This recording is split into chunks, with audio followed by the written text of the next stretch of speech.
Part third में second paper का अध्यापन कार्य चल रहा है और ये सेकंड पेपर गद्य विधा पर आधारित है। सेकंड पेपर में निबंध साहित्य की जो पुस्तक आपको पढ़ा रहा हूँ उसका तीसरा अध्याय था भारतीय साहित्य की प्राण शक्ति। ये आचार्य हजारी प्रसाद द्विवेदी द्वारा लिखा गया निबंध है। इस निबंध में हजारी प्रसाद द्विवेदी ने लिखा कि भारतीय साहित्य की प्राण शक्ति क्या है, ऐसे कौन से मूल तत्व हैं जो भारतीय साहित्य की मूल चेतना में समाहित हैं और जिनका असर भारत के जनमानस में हजारों साल से पड़ता रहा है। हजारों साल से भारतीय जनमानस इन तत्वों को पढ़कर इनकी अवधारणा से, इनकी विचारों से इतना प्रभावित हुआ है कि आज तक भारतीय जनमानस में ये विश्वास उनके रक्त संचार से समाहित हो चुका है और इतना गहराई से विश्वास करता है भारतीय जनमानस कि इसके बेस पे ही उसके सारा जीवन मूल्य, सारी संस्कृति, सारी मान्यताएं और उसका निजी दिनचर्या तक व्यतीत होती है। भारतीय साहित्य की मूल अवधारणा दो चीजों पर निर्धारित है, एक कर्मफल और दूसरा पुनर्जन्म का सिद्धांत। एक कर्मफल का सिद्धांत, एक पुनर्जन्म का सिद्धांत। हजारी प्रसाद द्विवेदी कहते हैं कि हमारे भारत के लोगों के हमारे प्राचीनतम साहित्य में और आगे तक जो साहित्य लिखा गया वेद और पुराण सब में, संहिताओं में, स्मृतियों में ये लिखा गया कि जो व्यक्ति जैसा करता है उसे उसके अपने कर्मों का फल भुगतना पड़ता है, वो चाहे या ना चाहे, जिंदा हो या मर जाए। मृत्यु के बाद भी उसके कर्मों का फल उसका पीछा नहीं छोड़ता। इस जन्म के कर्म उसे अगले जन्म में भोगने पड़ेंगे, पिछले जन्म में जो कर आया वो इस जन्म में भुगतने पड़ेंगे, लेकिन कर्म के बंधनों से उसको मुक्ति नहीं मिलती। उसने जैसा किया है वैसा मिलेगा और हमारा गीता का उपदेश तो तक है, जैसे कर्म करेगा वैसे फल देगा भगवान। यह है गीता का ज्ञान। तो ये कर्म फल का सिद्धांत और वो कहा कि मनुष्य 3 प्रकार के कर्म करता है, एक प्रारब्ध कर्म, एक क्रियमाण कर्म, एक संचित कर्म। जो आप कर रहे हो आज की डेट में वो संचित कर्म है, जो आज की डेट तक कर चुके हैं वो संचित कर्म है, जो आप रोजाना कर रहे हैं वो क्रियमाण कर्म है और जो आप पहले पूर्व जन्मों में जो करके आए हैं वो सब प्रारब्ध कर्म है। इन तीनों प्रकार के कर्मों का भोग और उसकी प्रतिक्रिया आपको इस जन्म में झेलने को मिलती है, उसका सामना आपको करना ही पड़ता है। एक है पुनर्जन्म। भारतीय सिद्धांत कहता है कि हर व्यक्ति की आत्मा मृत्यु के पश्चात पुनर्जन्म लेती है। जैसे पुराने कपड़े को हम उतार के नया वस्त्र धारण कर लेते हैं, वैसे ही आत्मा पुराने शरीर को, मृत शरीर को त्याग कर नए किसी जीव में प्रवेश कर जाती है और वो जीव आत्मा एक नई यात्रा प्रारंभ कर देती है। तो आत्मा का ये चक्र संसार में निरंतर चलता है। पुनरप जन्मम पुनरप मरणम, पुनर्जन्म लेना, पुनः मरना।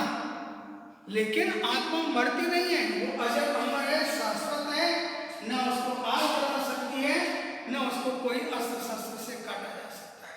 तो भारतीय साहित्य की मूल अवधारणा 2 सिद्धांतों पर चलती है। आगे कहते हैं जगत का जो मूल तत्व है जिससे संसार की रचना हुई है वो 3 तत्व है, सत्व, रज और तम। 3 गुण है ये, सत्वगुण, तमोगुण और रजोगुण। ये हर व्यक्ति के व्यक्तित्व में भी होते हैं और सारे संसार का सृजन भी इन 3 तत्वों के आसपास घूमता है। जगत के मूल तत्व है। सत्वगुण सात्विक होता है और तमोगुण तामसिक होता है और रजोगुण दोनों का मिक्सअप होता है। किसी व्यक्ति में तमोगुण की अधिकता होती है, तामसिक प्रकृति का होता है, क्रोधी स्वभाव का होता है। किसी व्यक्ति में सत्वगुण की प्रधानता होती है तो सात्विक प्रकृति का होता है, शांत स्वभाव का होता है। और जो रजोगुण है उसमें दोनों का मिश्रण होता है, वो परिस्थिति जन्य प्रतिक्रिया करता है, उसे क्रोध भी आता है तो वो शांत भी रहता है, तो वो संतुलित व्यक्तित्व होता है। इस प्रकार से जगत का मूल तत्व भारतीय साहित्य कहता है कि इन तीन तत्वों से सारे संसार का निर्माण होता है। आत्मा के स्वरूप में भारतीय दर्शन कहता है कि आत्मा अजर है, अमर है, अविनाशी है और वो हमेशा जीवित रहती है।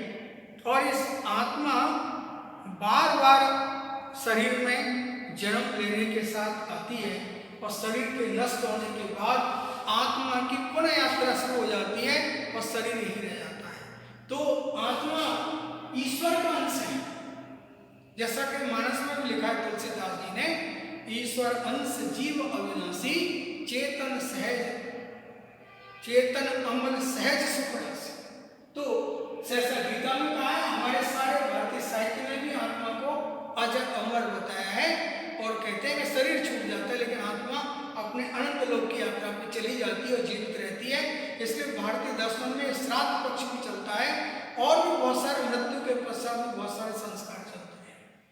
गीता का आत्मा संबंधी उपदेश है और गीता में आत्मा के लिए कहा गया है, कृष्ण ने भी कहा है अर्जुन को बार बार कि अर्जुन तू युद्ध नहीं कर रहा है, तू न मर रहा है न मार रहा है, जो कुछ कर रहा हूँ वो मैं कर रहा हूँ और तू पहले जन्म में भी था, अब भी है और आगे भी रहेगा। यानी हमारी आत्माएं नित्य प्रति हर युग में, हर स्थिति में युग के अनुसार जन्म लेते हैं अलग अलग रूप में। आज इस जन्म में है, अगले किस और जन्म में होंगे। तो हमारे यहाँ आत्मा का संबंध चिरस्थायी है और वो अनादिकाल तक जीवित रह के जीवों के साथ अपनी यात्रा का संचरण करती है। कर्म के भेद है, कर्म का क्या भेद है, कायिक, वाचिक और मानसिक। तीन प्रकार से मनुष्य कर्म करता है, काया के द्वारा, वाणी के द्वारा और मानसिक स्तर पर। हमारे यहाँ तक आप मानसिक स्तर पर भी किसी को कष्ट दे रहे हैं तो वो भी हिंसा है। वाणी का कटु वचन बोलकर आप दुखी कर रहे हैं तो वो भी आपका कार्य है और शरीर के द्वारा किया गया कार्य तो कार्य है ही। तो ये तीन कर्म है, इन तीनों की प्रतिक्रिया भी आपके आत्मा आपके शरीर पर पड़ती है। इसलिए कहा गया है कि मनुष्य को मनसा वाचा कर्मणा तीनों तरह से शुद्ध और सात्विक और पवित्र होना चाहिए, तभी वो ईश्वर के अनंत लोक की यात्रा कर सकता है। स्वर्ग नरक की कल्पना भी हमारे भारतीय दर्शन में कहता है कि आप जो अच्छे पुण्य कर्म करते हैं, सात्विक कर्म करते हैं, उनको अपने पुण्य कर्मों से स्वर्ग की प्राप्ति होती है और जो पाप कर्म में लिप्त रहते हैं उनको नरक की प्राप्ति होती है। इस और नरक में अनादिकाल तक वो नरक भोगता है और पुण्य आत्मा स्वर्ग भोगती है और उसके बाद उनका पुनर्जन्म अच्छे युग में, अच्छे कुल में, अच्छी योनि में हो जाता है। तो हमारा दर्शन कहता है कि आपको पाप कर्मों से हमेशा दूर रहना चाहिए, नहीं तो आपको नरक की यात्रा करनी पड़ेगी। हिंदू विश्वास के अनुसार तीन ऋण होते हैं प्रत्येक व्यक्ति पर, पितृ ऋण, ऋषि ऋण और देव ऋण। अपने माँ बाप से शरीर मिला है, ऋषियों से ज्ञान मिला है और देवताओं की कृपा से प्रकृति के अनेक प्रकोपों से बचे हैं, जीवन की तमाम सुख सुविधा भोग रहे हैं। इसलिए इन तीनों के प्रति भी आपको आभारी होना चाहिए और इन ऋणों को चुकाने के लिए निरंतर प्रयास करना चाहिए।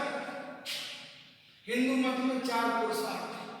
हिंदू मत कहता है कि 4 पुरुषार्थ धर्म, अर्थ, काम और मोक्ष, ये 4 पुरुषार्थ हैं। मनुष्य को धार्मिक प्रकृति का होना चाहिए, धर्म के अनुसार ही धन कमाना चाहिए